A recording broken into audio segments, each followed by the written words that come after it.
ಸ್ನೇಹಿತರೆ, ನಮ್ಮ ಭಾರತದ ರಕ್ಷಣಾ ಬೆಳವಣಿಗೆಗಳ ಪ್ರತಿಯೊಂದು ಸುದ್ದಿಯೂ ನಿಮಗೆ ತಲುಪಬೇಕೆಂಬುದು ನಮ್ಮ ಉದ್ದೇಶ.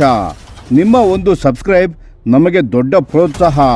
ದಯವಿಟ್ಟು ಸಬ್ಸ್ಕ್ರೈಬ್ ಮಾಡುವುದರ ಮೂಲಕ ಪ್ರೋತ್ಸಾಹ ನೀಡಿ ಎಂದು ನಿಮ್ಮಲ್ಲಿ ಕೇಳಿಕೊಳ್ಳುತ್ತೇವೆ. ನಮಸ್ಕಾರ ಗೆಳೆಯರೇ, ದೇಶ ಪ್ರೇಮಿಗಳೇ, ನಮ್ಮ ಕನ್ನಡ ಡಿಫೆನ್ಸ್ ನ್ಯೂಸ್ ಯೂಟ್ಯೂಬ್ ಚಾನಲ್ಗೆ ಸ್ವಾಗತ ನಿಮಗೆ.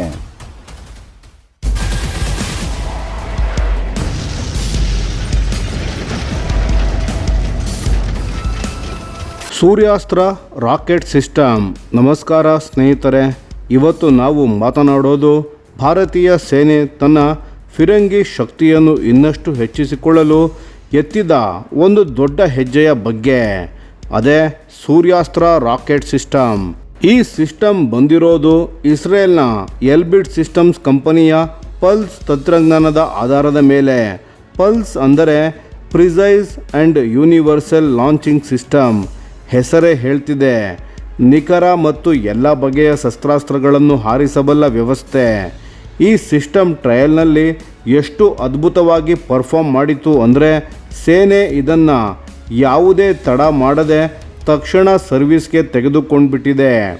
ಈ ಸಿಸ್ಟಮ್ ತರಿಸಿಕೊಳ್ಳಲು ಭಾರತೀಯ ಸೇನೆ ಮಾಡಿರೋ ಒಪ್ಪಂದ ಸುಮಾರು 293 ಕೋಟಿ ರೂಪಾಯಿಗಳು. ಪುಣೆ ಮೂಲದ ನಿಬೆ ಲಿಮಿಟೆಡ್ ಕಂಪನಿ ಮತ್ತು ಇಸ್ರೇಲ್ ತಂತ್ರಜ್ಞಾನದ ಪಾಲುದಾರರ ಜೊತೆ ಈ ತುರ್ತು ಖರೀದಿಯ ಒಪ್ಪಂದ ಆಗಿದೆ. ಯಾಕೆ ತುರ್ತು ಅಂದರೆ ಗಡಿಯಲ್ಲಿ ಬೆದರಿಕೆ ದಿನದಿಂದ ದಿನಕ್ಕೆ ಬದಲಾಗ್ತಾ ಇದೆ. ದೂರದ ಗುರಿಗಳನ್ನು ನಿಖರವಾಗಿ ಹೊಡೆಯುವ ಸಾಮರ್ಥ್ಯ ಈಗಲೇ ಬೇಕಾಗಿದೆ, ನಾಳೆ ಕಾಯಲು ಆಗುವುದಿಲ್ಲ. ಈ ಸಿಸ್ಟಮನ್ನು ಅಳವಡಿಸಿರೋದು 6x6 ಟೆಟ್ರಾ ಟ್ರಕ್ನ ಮೇಲೆ. ಯಾವ ರಸ್ತೆ ಇದ್ದರೂ ಇಲ್ಲದಿದ್ದರೂ ಎಲ್ಲಿ ಬೇಕಾದರೂ ಹೋಗಬಲ್ಲ ಶಕ್ತಿ ಇದಕ್ಕಿದೆ. ಇತ್ತೀಚೆಗೆ ಇದು ಗಣರಾಜ್ಯೋತ್ಸವದ ಪೆರೇಡ್ನಲ್ಲಿ ಸಾರ್ವಜನಿಕವಾಗಿ ಪ್ರದರ್ಶನ ನೀಡಿದೆ. ಭಾರತದ ರಕ್ಷಣಾ ಶಕ್ತಿಯ ಒಂದು ಹೊಸ ಅಧ್ಯಾಯ ಅಲ್ಲಿ ತೆರೆದುಕೊಂಡಿದೆ. ಇನ್ನು ಈ ಸಿಸ್ಟಮ್ ಅಷ್ಟು ಬೇಗ ಒಪ್ಪಿಗೆ ಸಿಕ್ಕಿದ್ದು ಯಾಕೆ ಅಂದರೆ ಇದರ ನಿಖರತೆ. ಸ್ನೇಹಿತರೆ, ಟ್ರಯಲ್ ಸಮಯದಲ್ಲಿ ಸೂರ್ಯಾಸ್ತ್ರ ಸಾಧಿಸಿದ CEP ಅಂದರೆ ಸರ್ಕ್ಯುಲರ್ ಎರರ್ ಪ್ರೊಬೆಬಲ್ ಕೇವಲ 5 ಮೀಟರ್ ಒಳಗೆ ಇತ್ತು. ಸರಳವಾಗಿ ಹೇಳಬೇಕೆಂದರೆ ನೀವು ಯಾವ ಗುರಿ ಇಟ್ಟಿದ್ದೀರೋ ರಾಕೆಟ್ ಆ ಗುರಿಯಿಂದ ಕೇವಲ 5 ಮೀಟರ್ ವ್ಯಾಪ್ತಿಯಲ್ಲೇ ಬಿದ್ದಿದೆ. ಇದು ಸಾಮಾನ್ಯ ರಾಕೆಟ್ ಅಲ್ಲ ಸ್ನೇಹಿತರೆ, ಇದು ಒಂದು ಸರ್ಜಿಕಲ್ ಸ್ಟ್ರೈಕ್ ಟೂಲ್ ಆಗಿದೆ. ಇನ್ನು ಸೂರ್ಯಾಸ್ತ್ರದ ಅತ್ಯಂತ ದೊಡ್ಡ ವಿಶೇಷತೆ ಇದರ ಮಲ್ಟಿ ಕ್ಯಾಲಿಬರ್ ಮಾಡ್ಯುಲರ್ ಪಾಡ್ ಡಿಸೈನ್. ಇದು ಒಂದು ಬಗೆಯ ರಾಕೆಟ್ಗೆ ಮಾತ್ರ ಸೀಮಿತವಾಗಿಲ್ಲ. ಯಾವ ಶಸ್ತ್ರಗಳನ್ನು ಹಾರಿಸಬಹುದು ಅಂದರೆ 122 mm ರಾಕೆಟ್ ಹತ್ತಿರದ ಗುರಿಗಳಿಗಾಗಿ, 306 mm ಎಕ್ಸ್ಟ್ರಾ ಮಿಸೈಲ್ ಬರೋಬ್ಬರಿ 150 ಕಿಲೋಮೀಟರ್ ದೂರದ ಗುರಿಗಳಿಗಾಗಿ, 370 mm ಪ್ರಿಡೇಟರ್ ಹಾಕ್ ಮಿಸೈಲ್ 300 ಕಿಲೋಮೀಟರ್ ದೂರದ ಗುರಿಯನ್ನು ನಾಶ ಮಾಡಬಲ್ಲ ಶಕ್ತಿ ಇದಕ್ಕಿದೆ. ಒಂದೇ ಲಾಂಚರ್ನಿಂದ ಹತ್ತಿರದ ದಾಳಿಯೂ ಮಾಡಬಹುದು. 100 ಕಿಲೋಮೀಟರ್ ದೂರದ ಶತ್ರುಗಳ ನೆಲೆಯನ್ನು ನಾಶ ಮಾಡಬಹುದು. ಫೀಲ್ಡ್ ಕಮಾಂಡರ್ಗೆ ಇದೊಂದು ಬಹುದೊಡ್ಡ ಅನುಕೂಲವಾಗಲಿದೆ. ಇನ್ನು ಹೋಲಿಕೆ ಮಾಡಿ ನೋಡೋಣ ಅಂದರೆ ನಮ್ಮದೇ ಪಿನಾಕ ರಾಕೆಟ್ ಸಿಸ್ಟಮ್ ಇನ್ನು ಎಕ್ಸ್ಟೆಂಡೆಡ್ ರೇಂಜ್ ವರ್ಷನ್ ಅಭಿವೃದ್ಧಿ ಆಗ್ತಾ ಇದೆ. ಆ ಸಿಸ್ಟಮ್ ಬರಬೇಕೆಂದರೆ ಇನ್ನಷ್ಟು ಸಮಯ ಬೇಕು. ಆ ನಡುವಿನ ಅಂತರವನ್ನು ಭರ್ತಿ ಮಾಡಲು ಸೂರ್ಯಾಸ್ತ್ರ ಇದೀಗ ಬಂದು ನಿಂತಿದೆ. ಇದೊಂದು ಸ್ಮಾರ್ಟ್ ಸ್ಟ್ರಾಟಜಿಕ್ ನಿರ್ಧಾರ. ಆದರೆ ಇದಕ್ಕೆ ಇನ್ನೂ ಒಂದು ಅದ್ಭುತ ವೈಶಿಷ್ಟ್ಯ ಇದೆ ಸ್ನೇಹಿತರೆ. ಸೂರ್ಯಾಸ್ತ್ರ ಕೇವಲ ರಾಕೆಟ್ ಹಾರಿಸೋ ಸಿಸ್ಟಮ್ ಮಾತ್ರ ಅಲ್ಲ, ಇದು ಸ್ಕೈ ಸ್ಟ್ರೈಕರ್ ಲಾಯ್ಟರಿಂಗ್ ಮ್ಯುನಿಷನ್ಸ್ ಅಂದರೆ ಸೂಸೈಡ್ ಡ್ರೋನ್ಗಳನ್ನು ಕೂಡ ಹಾರಿಸಬಲ್ಲದು.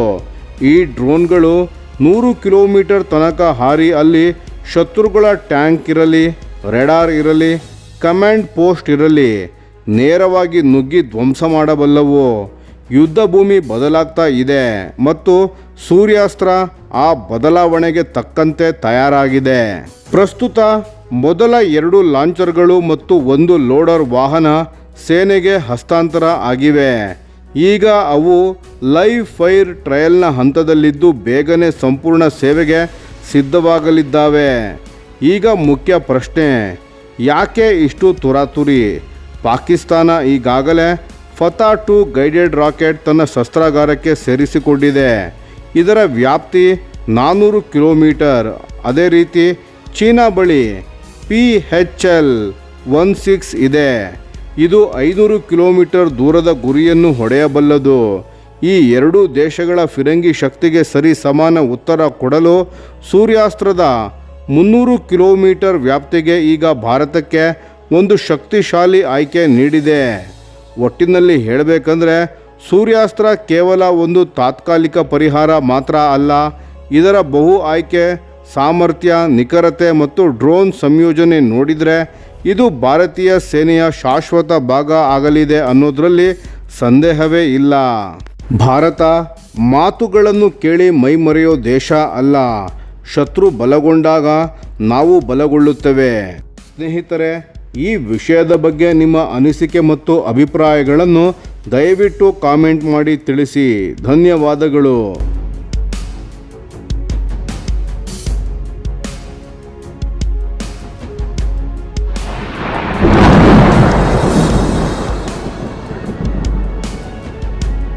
ಈ ವಿಡಿಯೋ ನಿಮಗೆ ಇಷ್ಟವಾಗಿದ್ದರೆ ಲೈಕ್ ಮಾಡಿ ಮತ್ತು ನಮ್ಮ ಚಾನೆಲನ್ನು ಸಬ್ಸ್ಕ್ರೈಬ್ ಮಾಡಿ ಹಾಗೂ ಬೆಲ್ ಐಕಾನ್ ಒತ್ತಿ.